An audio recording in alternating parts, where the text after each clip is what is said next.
I said no chicks until we buy an acreage. Then one crazy decision, 5 fluffy Plymouth Rock chicks, and non-stop chaos changed everything. Welcome to Providence Harvest. Here's our wild chick story.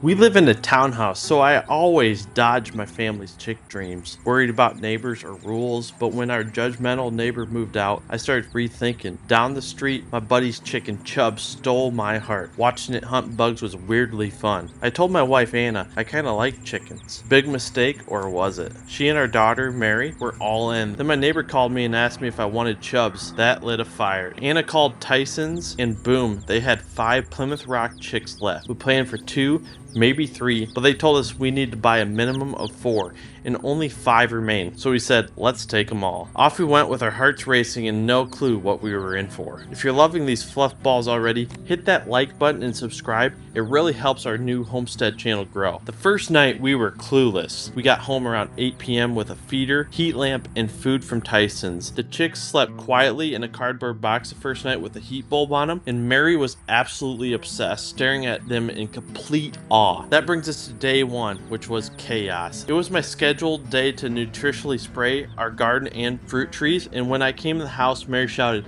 "Dad, poop's all over their butts." We are no experts, but it sounded bad. Turns out pasty butt is a thing for chicks. Stress from the store and transport can clog them up, and it's serious if not fixed. I googled like a maniac, heart pounding, and learned from a YouTube channel warm water and gentle wipe does the trick. The chick's name was Grape that had the worst pasty butt, and that's Mary's favorite. Her butt was a mess and she was sluggish. We worried she wouldn't make it. Pro tip, warm water and a gentle wipe fix pasty butt fast, but check daily as it can save their lives. By evening, they started perking up, pecking, and waddling. Mary named them all Grape, watermelon, strawberry, mango, and cherry. Suddenly, our quiet townhouse was a chick party. Day 2, these chicks found their spark. I took them out at sunrise. 2 had minor pasty butt. A quick rinse fixed it. Then they went wild. One hopped on my foot, another found a worm, and it was apparent the chicks' stress was gone as I watched them sprinting, stealing worms from each other, and enjoyed their pure chaos. Mary dug up worms, and let's just say the chicks don't like worms, they're obsessed with worms. If one grabs a worm, the others chase it like it's the last snack on earth. Pro tip, worms and mealworms boost their protein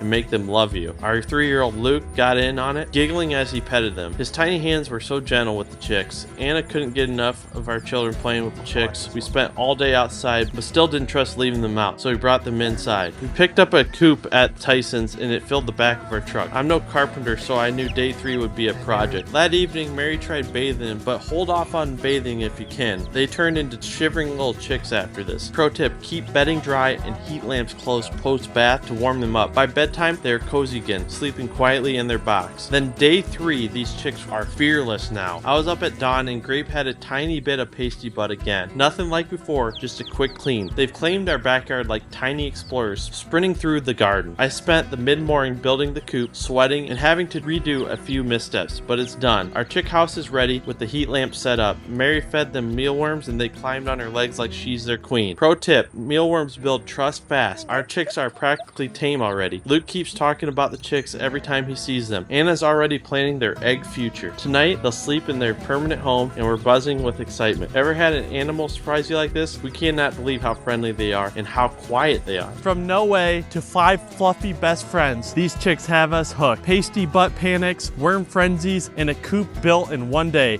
It's been a wild ride. Would we do it again? 100%. Stay tuned for our week 1 update. Subscribe to follow our homestead journey. Drop your chick stories in the comments. And what's the craziest animal surprise you've had? Like and share if you're rooting for Grape and the gang.